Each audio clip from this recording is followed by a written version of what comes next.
হয়েছে বলে আমার মনে হয় না। আর বিশেষ করে গত 15-20 বছরে তো মনে হয় না এখানে কোনো এমপি পাড়া দিছে। তো এত কাজ আমি জানি না আমি কোনটা রেখে কোনটা শুরু করব।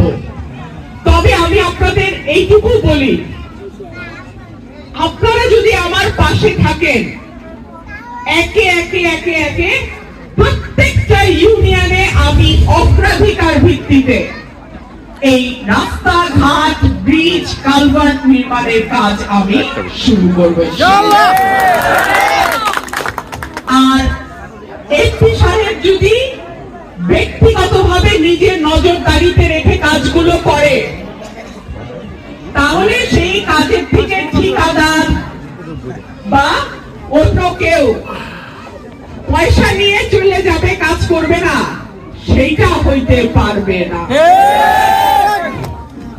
আমি আশা করি দায়িত্ব নেয়ার পর আপনারা যদি আমাকে ইনশাআল্লাহ নির্বাচিত করেন, দায়িত্ব গ্রহণের পর আপনারা নিজের চোখেই দেখবেন কাজ হইতেছে না হইতেছে না।